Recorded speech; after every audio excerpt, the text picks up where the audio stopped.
All right, so today we got Kellan Carter. Kellan is the founder and general partner of Fuse. He has been backing software companies that are literally defined in the future of work. Before that, he spent 7 years at Ignition Partners, spotting winners before they exploded. And now he's writing checks at Fuse with his products-first approach that separates real deals from just all this noise. Kellan and I go way back. So funny story about us. He took a meeting with me because I was really hard to get a hold of. He took a meeting with me at an ungodly time in the morning at a very sketchy part of Seattle. And we immediately became friends. In the world of VC, you can either be good or be fast. Now, he's clearly good, but he's also one of the few that gets back to me at any hour of the day. And he works around the clock and that hard for all his portfolio companies. Like many of our guests, Kellan goes deep with founders on go-to-market, strategy, pricing, margins, and customer expansion. The stuff that actually determines whether you're gonna make it or not. And he's betting big on AI native platforms, right as outcomes and automation are just flipping the enterprise software on its head. Kellan, let's get paid. So like right now I'm obsessed with like the patterns that we can copy so that we don't have to like reinvent, right? Like who's done some of the stuff that we have done before. So like I'm obsessed like tracking like everybody who's been a Datadog in the early days, right? Because like I really want that engine, that early engine of like developer adoption. And I know that we're not the same, right? We're not solving observability. We're like we're not like engineers don't need us to solve problems, right? Engineers need us to like calculate costs and get their CFO or CEO off their backs. So it's not quite the same thing. But my hope is that there is this new breed of entrepreneurs that care about the business, including if you're an engineer. You know what I mean? I feel like the whole, I'm an engineer, I don't care about the business. That's 10 years ago. And like now you have teams that care. Everybody cares. Yeah. What is that what you're saying? What are you saying? Well, no, it's a really astute comment, is especially when you can tie your product to outcomes. Yeah. Where there's not this whole delineation of a sales team plus an engineering team. Yeah. Like, and you almost have to erase everything you learned in the 2010s era where, growth is sort of a function of raising capital and how fast you could ramp your sales team to then hit their quota. Right. And then the product would be over here and, they'd be like, what do we got to build next? And what can we upsell, et cetera, et cetera. Right. And then now when you've built something that's tied to an outcome, along with the pricing tied to an outcome, you're seeing that bridge collapse a little bit. Right. It's not necessarily a function of, okay, how much more money can I raise and how many sales reps can I then hire and how fast can I hit quota? And then therefore it's just an Excel spreadsheet over time. Yeah. Now all those things are tied together in a way bigger way. Right. So if you cannot apply the learnings of the past to the present, how are you making investments? Like what is your criteria now for picking people? It's or really ideas funny. For that matter. It's totally, it's sort of evolved my faith in humanity. and let me unpack that in for a good way or in a bad way? In a good way. Okay, Mostly a good way. All right, mostly a good way. In a crazy world, mostly still a good way. Okay. But what I mean by that is that I got this meeting with John Connors in 2009. And you're like, what the hell is venture capital? Explain to our audience who John Connors is. Okay, John is probably one of the biggest legends in enterprise software in Seattle. He's a Montana guy. He grew up even further east in Montana than I did, in a place called Miles City, moved to Seattle, was sort of Steve Ballmer's staff guy for a bit, but rose the ranks, ended up running and building Microsoft's enterprise engine, and eventually became the CFO. Right. And then he joined this firm called Ignition, where he led the investment in Splunk. He was also on the board of Nike at this time. Right. Total hitter. Legend. Total legend. So somehow I get a meeting with this guy. Yeah. It's because we're both Montana grads, and it's May of 2009, and I'm like a little desperate to try to figure out what the career path is. Yeah. And I wanted to be an investment banker, and I don't know, like 10,000 investment bankers are getting laid off that year, and they're maybe hiring like 200. Jesus. So the odds were not stacked in the Montana grad's favor. Somehow I get this meeting with John. So I read 2 books on venture capital, and it's overly basic. Big markets and the best founders. Right. Like, it's got to be a little bit more complicated than that. Well, you fast forward to today where things are moving so dang fast, it really is all about the founder. Which is like, what is my faith in this person that they can build a company when there's not 10 competitors, but there might be 100 competitors. Right. And so it's really reshaped that, okay, you might be fast growing today, but that doesn't matter if the founder's not that good, because someone is going to kick your ass. Right. If you don't have the level of urgency and you're not compounding as fast, and the team and you're attracting capital, all those things need to compound much, much faster. Right. So then you go back to the roots and it's all about the founder again. And so it's full circle. And now I feel like a cynic in venture capital, having read those books. So like, how you pick him out? Like, how do you assess a person? Like, what are your elements of assessment of a person? So if you have a checklist, is it vibes? Is it the team? Like, what is it? How does this person compare to Manny Medina is always a good start. But, it's sort of these little things that you're really trying to assess the urgency. Right. Like, what's the intensity? What's the urgency? Right. There's no laissez-faire in this business. Right. And it might be something simple as response rates. What is like the intimacy with the customer? How fast can they iterate not only on a product or get a customer quote out, or even just a response to a VC? All those things add up to an assessment of like, what is this person's willingness to win in the category? Interesting. And the reality is, in today's world where things are just happening faster, like my mom, who's 71 years old, grew up as a farmer in Great Falls, Montana, could go build our Vibe Quota software app and sell it to our friends. And then come to a VC like me and say, hey, look, I have product market fit. That's right. Right? And all my other 70-year-old women are into this. Yes, exactly. Huge market. Just extrapolate it. Exactly. Massive market. Yeah. Massive TAM. 71-year-old ex-women farmers. That's right. That's the market. We're going to own it. That's right. And it's like, okay, well, if I'm getting pitched all these companies with product market fit, this Vibe revenue, as you call it, and I totally agree. We used to call it tasty poo revenue at Fuse, is how do you actually underwrite a company and an opportunity? And it just goes back to the founder, because the reality is most companies will find some semblance of product market fit. Right. And if you think you picked the right one because it's growing fast earlier, that might be a huge false positive that will prevent you from backing the better founder. Interesting. And that's the thing that scares me the most in this market too, is things are growing quickly right out of the gates, but there might not be any longer term defensibility. Right. But at the end of the day, you cannot take founder risk when things are happening this fast, right? In my view. Right. So, some firms have the delineation of like, if I found a founder in a category, I'm going to stick to the founder in a category. Others are not as diligent and as trustworthy as that, and they will back any founder in any category, and they don't care if they're going to compete. Like, I see YC classes with 3 companies like do the same thing. Yeah. So what's your take on that? Like, what's your opinion? I think there's probably this view right now where, hey, this AI is one of the most exciting platform shifts in our entire lifetime. Like, every single person on this planet just became a software engineer, right, or a sales rep, right? Every single person can now have that opportunity. Yep.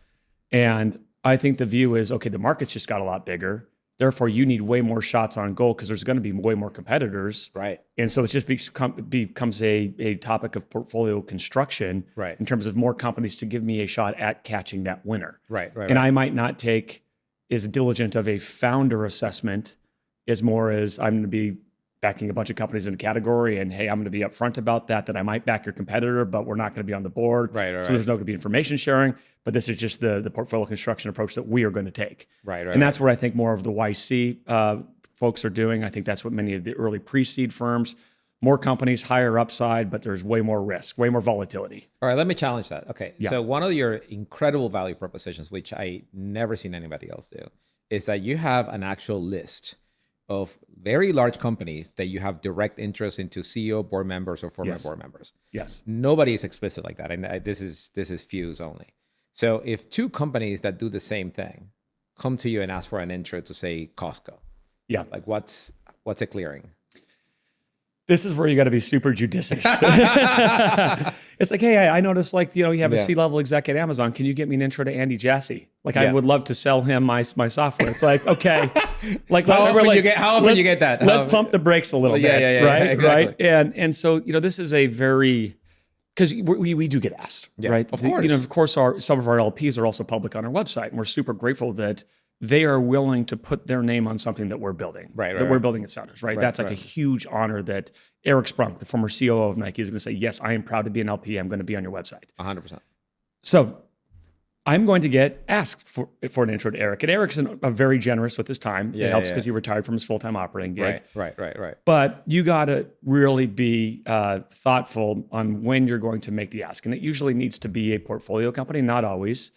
But they have to be ready. And part of our job is to coach these founders on how to be prepared to take this one-way door, because you're not going to ever be able to get the re-intro. So if you fumble the ball on this initial intro, me trying to open the door back up for you is probably not a good look on either side. Right. And so part of this is, okay, we are going to help you be successful with this intro, with this setup. Like if you're going to go sell to Costco is known to be a good partner once you're their partner, but they're a tough partner to actually sell into. Everyone knows this. Everybody knows that. Yes, this is no secret. Exactly. And so if you want There's a reason why they have the lowest prices. Exactly. It's not an accident. Yeah. They are passing their hardcore procurement methodologies onto savings for you and me. That's right. And so if you're not ready, I'm going to help you understand that.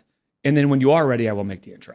And that's a big part of just educating founders on like, let's go get a couple wins, because Costco is not going to be your first customer. They might be your 15th, but they're not going to be your first. So let's go get a win. Let's go be able to articulate the ROI. Then let's go talk to their CFO or their CIO. Do you sit down with founders and like walk them through the path to, say, a T-Mobile intro, a Nike intro, a Costco intro? Like what's the methodology? Yes, 100%. 100%. Because everyone wants the intro right away. Right.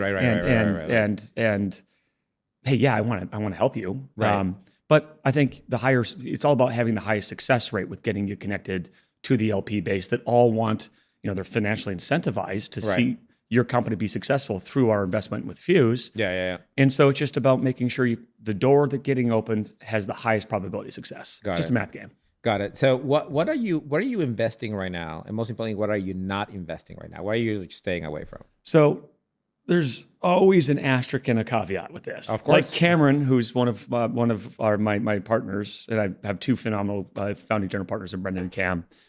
He is the biggest. He is the one that always says, we are not going to do X, and then he invests in that company. And so when we started Fuse, that's great. No, exactly. And it's almost like flipping it on its head, where it's like we say we're not going to do something, but then there's a founder so compelling that now we want to go invest in that company. And when we started Fuse, it was all going to be software, right? Vertical software and enterprise software, but no hardware. Well, then we invested in this company called Carbon Robotics, which builds laser weeders that solve this big problem so farmers don't have to use chemicals. Well, you are a farmer after all. I am. This one hits home. This one hits home. My mom loves this company. But at the end of the day, it was a hardware. It was a hardware sold to farmers. Right. And the founder was so compelling that we made an exception. Then Cam says we're not going to do ad tech, because what kind of winners are going to ever be created now in advertising technology? Well, then, of course, he leads the investment, takes the board seat of a company called Symbiosis that DoorDash just bought 3 weeks ago. And it was one of our first great outcomes. Right. So we never say never. But we yeah. usually don't do anything in consumer. We don't do anything in gaming. We're not, AR, VR has been the next hot thing for the last 50 years. Yeah, it still is. Still is, yes, exactly. It's coming. I promise you, it's coming. Yeah. But we love vertical SaaS right now. We love vertical AI solutions. And we use the word solutions very intently because AI is just part of a product that is solving the end business outcome, right? Right. We do like some horizontal enterprise solutions. We're staying out of the model layer because it's too expensive and too hard to compete. Right. We're liking things there where AI is controlling the hardware. And so we've carved out a portion of the portfolio that's going to be more deep tech. We've got more comfortable and excited about deep tech, and that includes space solutions. Oh, wow. Yeah, and you might look at me and say, okay, why is this historically enterprise software-focused VC now investing in space? Like, what do you guys know? Yeah. Well, what company was headquartered in our backyard for I don't know how many decades? Yeah, of course. This little thing called Boeing. Yeah, Boeing, yeah. That means that Blue Origin and SpaceX and Starlink and Amazon Kuiper all have gigantic presences 10 minutes from our office. Yeah, no, 100%. And so we're actually putting on a really cool space summit here in the next couple of months. Are you getting people out of those companies to start company? Like, are you seeing people coming out of Kuiper, people coming out of Blue Origin, people coming out of SpaceX and starting their own thing? SpaceX, yes. Yeah, our last space investment was the VP of the Raptor engine. Which, if you ask me that, I'm not deep enough in space. Brendan and Nolan are fantastic at it. But yeah, you're starting to see really talented people. And if you can work for Elon for 6 or 7 years, odds are you can handle pretty intense pressure. You can build cool stuff. And you probably have a pretty high likelihood of success on building a new company. Let's get back to vertical SaaS. So what vertical SaaS are you excited about and what are you not excited about? Like what's hot and what's not hot? So whenever we have a new employee join Fuse, you always tend to gravitate to what is the thing that I know or that I can easily understand. And usually that's MarTech or sales tech to some extent or HR tech. And so it's usually, hey, don't bring me anything in HR or MarTech.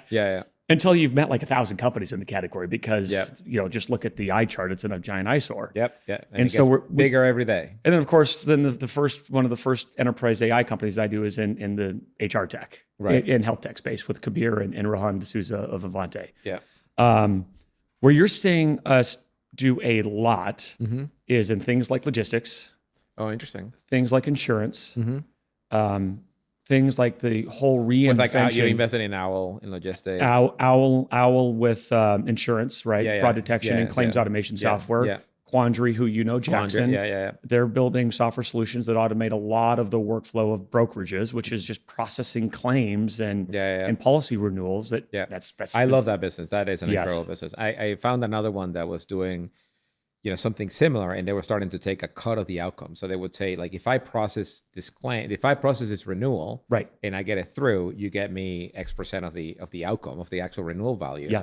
And if I able to expand it, you get me 70% of the expansion value. Yes. So like it's more like having an extra rep. You know what I mean? Exactly. Like, but instead as an agent. And somebody you don't have to actually manage. Right. 100%. AI agents don't have HR complaints. Yeah. They don't need to go home early, and they don't have career path that you need to deal with. I love it. I love it. They don't ask for you for more equity tomorrow. 100%. So you're looking at those verticals. What would you wish that somebody come to your office tomorrow pitching you on? I would want someone to come in and say, I am going to build the first software-enabled insurance brokerage. Software first. Oh, wow. Okay. People second. Or maybe the first software freight forwarder, where all my employees, and I'm not talking like a Flexport, and this is kind of where FreightMate's going, which is automating the entire ops function, which is 70% of what a freight forwarder does, which is handling documents and making sure there's no issues with the shipments. Right. And also coordinating the shipments, which means calling all these different carriers, right? And that might be customs, it might be ocean, it might be you're making sure your tariffs are paid appropriately, which are changing today and tomorrow. Right.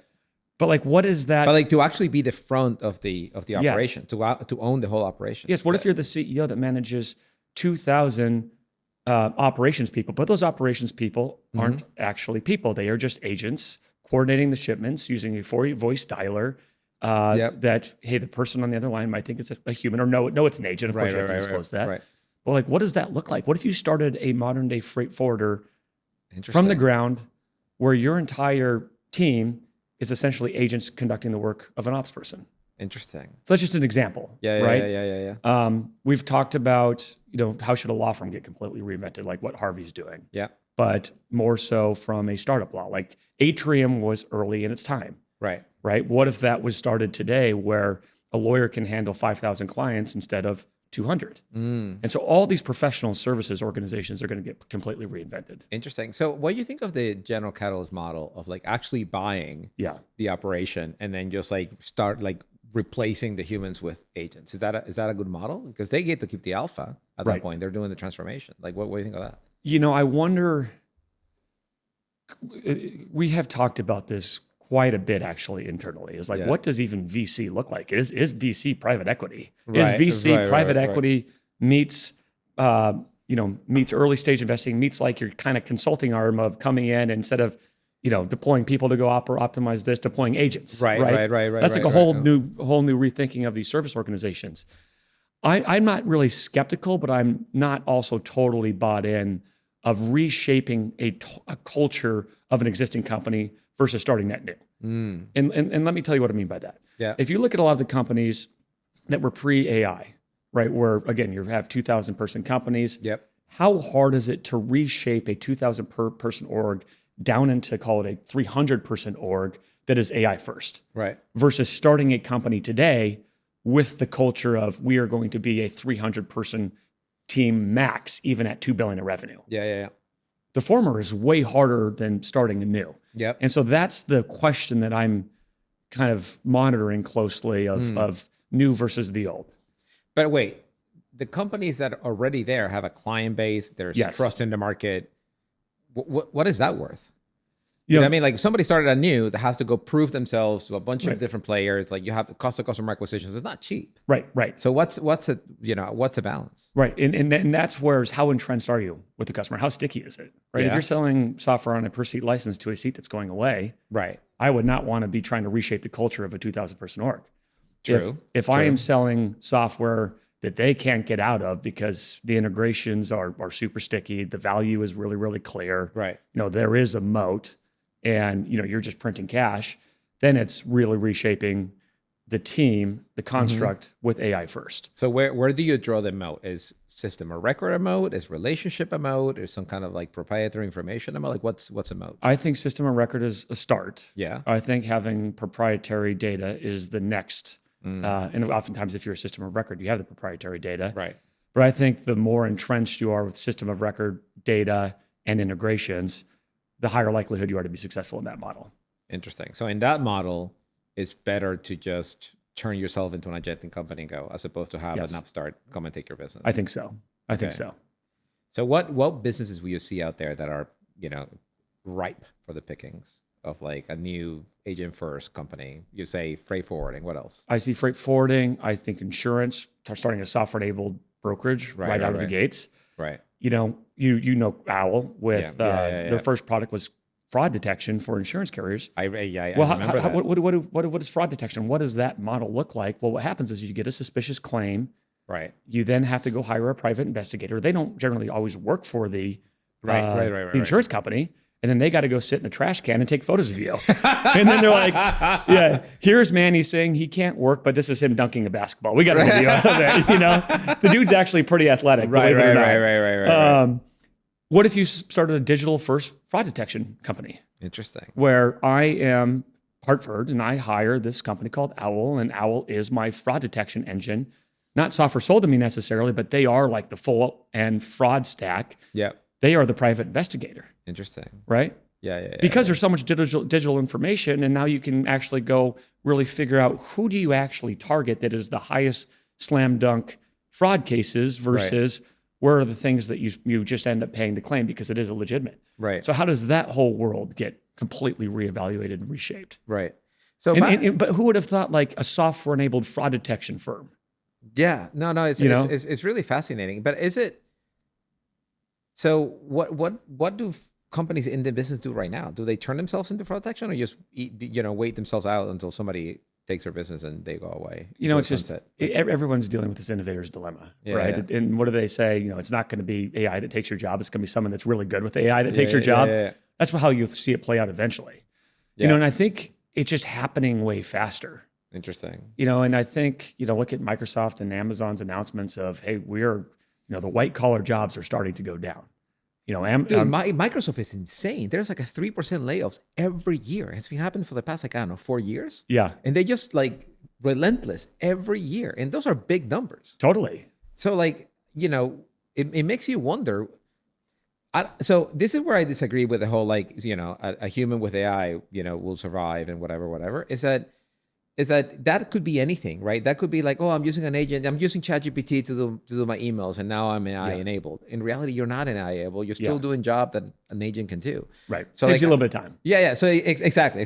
So I'm trying to figure out where is the cut line for saying the firm all of a sudden becomes AI enabled and is making progress faster than the human equivalent company. Yeah. Or is it? Where is the cut line in terms of what processes are done by you versus the human, what roles are completely human, what roles are completely agent.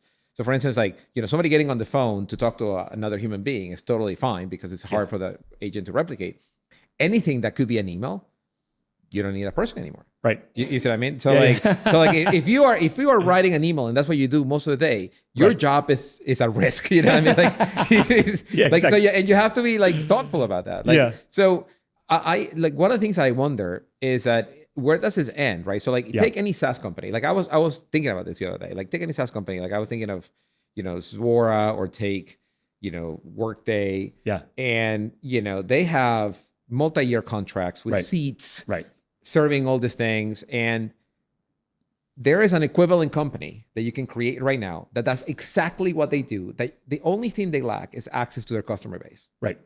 The cost basis of operating the company, the agentic company, is a fraction, a very small fraction of the other customer base. Yes. What prevents this pure agentic company from just stealing the entirety of the business and just hollow them over time?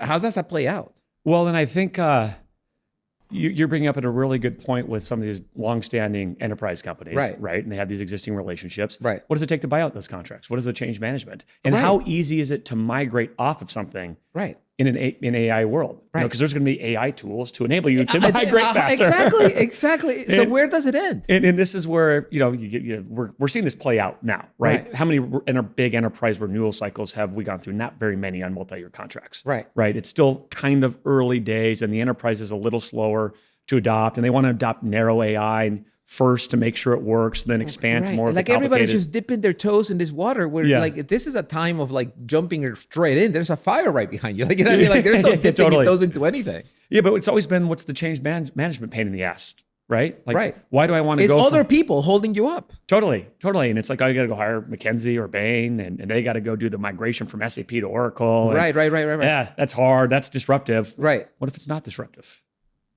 What if AI can just really re-schema my data into the new database, and it's a lot cheaper, and the integrations are, take a couple months instead of like 5 years. Yeah. And now you're off to going. Right. Like, how easy is it to change enterprise systems of record, which is also contradictory to what I said earlier, where I think you're probably in a better place if you have a system of record, but man, you have to be integrated into every single business process. Right. So this question becomes too hard to change. Interesting. Interesting. So knowing that, like, is there a bet that you're making of like, who is the next pure agentic Workday? Who is the next pure agentic Zuora? Who's the next pure agentic Salesforce? Like, have you thought of, like, is that a theme in your thing, or are you just gonna go vertical and just like pick out vertical by vertical by vertical with tons of people, easy to replace, be done with it? Yeah, the ServiceNow competitor has been a couple of the most obvious starting points. We're going to go automate the ticketing engine again, right? That one is an easy, low-hanging fruit. Yes. Like, it's a ticketing engine. Come on now. Yeah. and the big question is, can you actually replace ServiceNow? Will you actually see somebody move off of ServiceNow that, again, they're trying to be more and more sticky because they know that this is an obvious use case? Or do you just end up eating a ton of the down market? Right. And again, this is going to play out. I don't know the answer of, hey, can you replace a Salesforce or ServiceNow or a Workday all that easily? Yeah. But what you can pretty confidently say is you can get ServiceNow or Workday or Salesforce-like capabilities at a fraction of the cost from an agent-first company. Yeah. And so you're going to get enterprise-grade tooling, the modern architecture for 10 to 50 to 500 person companies that is below the kind of market opportunity that ServiceNow is going after. Interesting. And so that's where I think a lot of the opportunity is for these earlier companies getting started out of the gate. And so then the question, the disruption begins at the bottom. So disruption begins at the bottom. Everyone wants to see you get in the enterprise. Can you do it? Will be the question that needs to get asked. Right now, I remember in the 2010s, where did you see a lot of innovation? Well, what you saw is a lot of companies go build their products in India or Philippines, or in South America. Yeah. And then you'd go out, execute with the lower cost model. Right. You'd build the same enterprise grade tooling, not AI first, and then go after the mid-market. 100%. Now you're just seeing AI first. Right. So what happens to the BPOs who bank on this labor arbitrage? Like, what happens to them? How many voice AI companies are you seeing getting funded every single day? Like every day I get the list. Yeah. And it's just like, okay, this is basically building the modern BPO verticalized. Yeah. Right? And local and 24/7. So are the BPOs just going to lay down and take it? Or are they going to wake up and like become agentic themselves? I think that's probably some of the lowest hanging fruit to go after right now. Who are the Wipros? I bet you start to see the Cognizants, the Wipros, a lot of the offshore BPOs start to invest in a lot of these companies to promise you distribution out of the gate, to promise you customers. Right. But this is their way to take a portion of the upside, is to be equity holders in the voice AI companies that are coming after their lunch. Interesting. Because they're going to bring you into some of the enterprises right away, and they're going to slowly attrit people, I think. Yeah. They're going to be more AI first and enabled, 24/7 with AI. But how do you do that is you have to be an equity holder in the things that are probably disrupting. So will they acquire companies, building their own? Like what's the path? Because like you're not going to be just a holding company of a bunch of like startups, right? Like at some point you probably have an operation that you're running. So what does your operation look like? It'll be really interesting to see if Cognizant, Wipro, or one of these Tatas blink first and buy a voice AI company and just say, hey, I know we built this thing for the last 100 years, but we're throwing it away. And now we're AI That's first. That's funny, because the moment that happens, everybody will also do it. Exactly. So it will be who blinks first, I think. So back to the agentic world. So like so many voice-enabled AI companies are coming into the market. Yeah. What's a competitive dynamic like? Like who survives? How do they thrive? Like how do they play out when there's so many of them. The big question that we're trying to answer is what is the moat, especially for a voice AI company? Interesting. Okay. Like is voice a good enough wedge to where then you can go deeper and not more horizontal? Because if you're looking at a lot of these markets right now, you're seeing very specific voice agents, voice workflows. We're in a couple of them, right? We're in FreightMate that's building a voice agent. We're in Aurelian, which is a voice agent for dispatching 911 calls based on priority. Like, is this a murder where you need to set a cop immediately? Or is there somebody... That's high risk? That's high risk, right? This is pretty critical stuff. It makes me a little bit uncomfortable, but Yeah, or is this like, somebody that's sleeping on your doorstep and it's kind of annoying you and hey, it's just more of a nuisance, right? Yeah. Which one's a higher priority? And so it's super specific to, the criticality of 911 calls. And the big question that I think will need to be answered over time is voice a good enough wedge, or do these systems of record that are already entrenched move up the stack into voice agents? Right. And can you displace somebody starting with voice? And I don't think that's played out yet. We're seeing all these voice agents get started. It's having its day right now. But long term, is there enough product depth to where you become the full stack, now vertical solution with voice as its wedge? Interesting. And you have to be really confident in the team's product chops to go deeper. Okay. To go deeper. Okay, so what's the criteria for like you're the 911 dispatcher agent? So to continue to grow, and what's a vertical stack in that world? Like what else are you taking over after you took the first call, the first responder call? Do you become the system of intelligence on how you dispatch not only not only police but firefighters, National Guard, anyone, any public service? Yeah, and you are now the routing engine for how our world is sort of governed. Governed from a safety standpoint, from a risk standpoint. Got it. And can you eventually become the system of record? Got it. Versus the system of record that they might be using, move up the stack. And I think these guys, with the traction that they're seeing, they have a shot. And the founder's awesome. I mean, he's like 24 years old, max. But he is a... What does he know about dispatching? Well, we've all probably had a little bit of a run. And you remember my last time in London, I had no phone. That's right. That was an emergency. Yeah, that was an emergency. Well, at least for me. Right. Nobody else. Exactly. But you were lost and cold and, Yeah, trying to find you. Trying to find me, that was very, very challenging. Yeah, thank God my wife was with me. But, I think he's so damn close to the customer. He's full on building solutions, not just a voice agent, to solve 911 calls problems. Yeah. Right? And the reality is these people are taking phone calls. It's people taking phone calls every single day. Yeah. Think about this job. Yeah. Where someone comes in and say, I feel really unsafe right now. There's somebody following me with a bat. And they're following me around the corners and I feel like at risk. Now, how do you, as a dispatcher, a human, have the emotional intelligence to take that call, assess the criticality and urgency of it, and smartly dispatch a police agent knowing where they are? I mean, they might not be anywhere close. Right. Think about that job. That's that would be a stomach unsettling job that you do every single day. My stomach right now is going just a little tighter right now. Just hearing that story. Yeah, exactly. But that person does that 10 hours a day, every single day. So what is success like in that scenario? So you dispatch, a police to do a route, or you send in the SWAT team to take down this bat? Exactly. But think about, what if their North Star is we are going to build a healthier community, right, where families can thrive, right, and we are going to play a small part, and our business value will be the safety of the community. Interesting. That's pretty powerful. Yeah. That's really powerful. And if they can, help solve crime or, response rates by 50%, that's a really big impact for all of us. Right. Does the agent have to worry about the sort of like the capacity of agents on the street and all this other stuff to assess, to like de-escalate? Because they also took another call of high criticality of somebody who needs somebody right now in the same zip code. And so now you have to make a choice between like taking a look at this person with a bat or somebody who is like on the floor, almost drowning in whatever reason. Yes. And you only have one police car that you have to route to like the highest incident thing. Is that what the agent is doing as well? Or what? How is the trade-off can be scary. The trade-off can be scary. Right. And it's also human influence. So if it is like absolutely 911 urgency, I mean, there's a human in the loop on every single one of these. Oh, interesting. But if it is like, hey, there's a person that I think did some drugs that's sleeping on my front porch, that's not great, but that's not life or death. Right. And humans mixed with intelligence can now prioritize the safety and the response of a 911 call based on that. And they have trained the agent to make that assessment. Yes, absolutely. That is fascinating. Yes, but again, with the human in the loop on certain level of crit sit scenarios. Right. Of course, no. But so, what kind of data do you use to even train an agent like call transcripts, calls coming in? Got it. And what was the solution? What was the resolution for that? What was the resolution? I mean, there's police logs, of course, that you can train on. Interesting. And so it's all about getting smarter, right? So where's the mode on this? Is it in the eval platform? Is it in the how fast you move? Is it in your distribution you go to market? Like what are you banking on this 24-year-old to like go kill it and on the market for you? The moat will be on how good, especially in a scenario like this where this is mission critical. 100%. Like there's certain things that are not mission critical in AI. Like this is literally life or death. Yeah.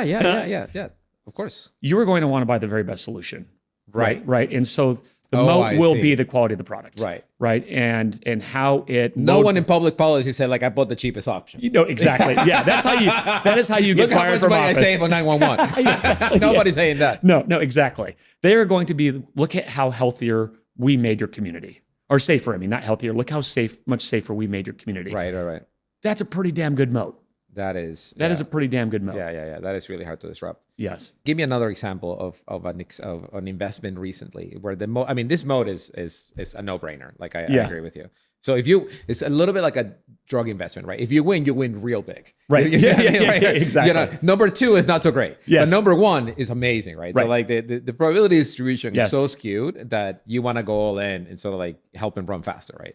Right. Exactly. So give me one that has a more even probability distribution, where there are going to be a few players that you just want to be in the top 10%. Yes. So I'll give Owl as an example. Owl, yeah. Right. And hats off to Sean. He's done a bang up job executing and reinventing themselves AI first, even though they were really a pre-AI company. He took the company from 85 people to 33 people and then almost tripled revenue. And so if you're like a VC like me, you have these filters. Like we all have these filters. Right. And what you're doing... He's a second-time founder too, as I remember. He's a second-time founder. Yeah. And he's also was invited to be on the Canadian Olympic wrestling team at one point.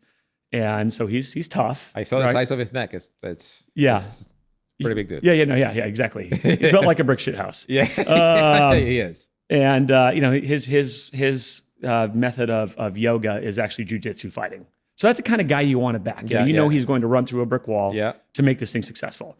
But if you're like a VC like me, what you're always looking at is web traffic data. Hopefully it's spiking. LinkedIn employee growth hopefully is growing. So we had this other firm come in and said, hey, by the way, we stack rank your portfolio on who we think we should meet. Can you just sanity check it so we're making sure we're meeting all your best companies? Owl was in like the bottom 10%. And it's because employee growth had gone from 85 people to like 30. Yeah. And so what that usually tells you is you kind of got a firestorm. Yeah. What it tells us is he's grown revenue and is now profitable, right? And so he's just done a phenomenal job executing. Now, with that said, they sell to insurance companies, right? And there's other software, competitors that sell to insurance companies. The reality is you want to get as many of these logos as possible, but the reality is you're not going to get every single one. Right. And so, and when you get one of these insurance companies, because procurement takes so long and it's so sticky, usually you're with them forever. Right. And they don't buy the new shiny object. They want to see you at the conference 3 years in a row. I'm like, okay, I guess you're not a software guy, you're an insurance guy now. But what I think about something like Owl is, hey, it's a really awesome customer base if you can survive long enough to sell into them. Right. There's going to be some competitors. It's going to be a compete with, how many of them can you get? Can you get to 100 million or 200 million of ARR? Right. But there's going to be 3 or 4 that do that. Got it. And the reality is you need to hang around long enough, not run out of cash, really build these longer term relationships and really partnerships with your customers. Right. Because then once you're an approved vendor, then you expand to different lines of business. Right. And so the idea is just to own soup to nuts, everything that the insurance company does. Yes. And the reality is these are probably the people that they want to have a drink with you every single conference, right? Like that is part of your moat is they trust you, they like you solve their problem, you can deliver the ROI, but they don't want to change vendors. Right. And so that is more of a, hey, that's not as much of a winner take all. There's probably going to be 3 or 4 that all have really good outcomes. Right. So he doesn't become the claims or the sort of like the fraud layer across many insurance companies. He just like serves this one, this 20, and then just goes up the stack. Likely, because there's competitors. I want him to be the fraud and claims automation layer across everybody. Of course, like we're greedy VCs. That's exactly what we want. Right. But look at something like Google Search where they monopolize search, or Facebook, right? There's not going to be another one of those really. Right. or it's way harder and it's a winner take all. Right. For this, hey, it's a really good market. The TAM's really big, Right. but there's going to be multiple players, and it's just about how many logos you can get. Right. That's amazing. Yeah. I I wouldn't bet against Sean, just like I wouldn't bet against you, though. He's very similar in terms of the level of intensity. It's so interesting that it goes back to people. Like, Yes. you find intense people that can address big markets, and then you figure out the distribution of outcomes. And if it's a good one, then you just go. The first question in all of our partner meetings now isn't how fast is the company growing. It's how good is the founder. Really? Yeah. We've reshaped the first line of questioning. Interesting. And because it's really easy to say, hey, I went from X revenue and was 0 to 1 million in the last month. And it's okay, how defensible is that? Reality is probably not that defensible if it went that fast, right? Yeah. So the first question is, how good is the founder?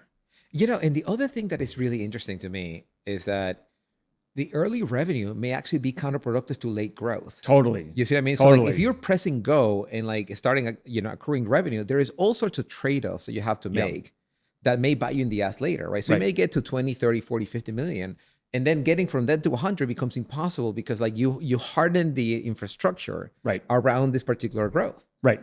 And that's what's tricky, right? Like, because everybody, like, revenue is very enamoring, right? A lot of people like to see it, and a lot of funding comes in through revenue, but it may hamper the ability to get a big outcome out of it. Well, I think that one of the biggest issues right now is quality of revenue, right? I mean, that's what I love that you're saying that, because I've been saying that for a long time, and like I feel like I'm crazy. And like you're the first person to have said those two words together. Quality of revenue are very important. Quality of revenue, right? And I think in this AI world, the quality of revenue is evolving really, really fast. Yes. Right. Because you're building on helping companies go to outcome-based pricing. Yep. Now the questions are, okay, then how do you budget for something like that if you're a CFO? Right. How do you have sort of the budgeting frameworks where, like, my prior firm was an investor in Splunk, and their whole model was get everybody using it, then call their CIO and CFO and say, here's your trajectory. Do you want to commit to an ELA? Right. And that was the whole model. Right. Viral growth, commit to an ELA. Yeah. How does that very similar pattern evolve in outcomes-based pricing? Right. That is not just consumption-based, it's outcomes-based. That's different. Right. That's different, right? How do you provide sales commissions for outcomes-based pricing? Right. No, exactly. No, and it's interesting because like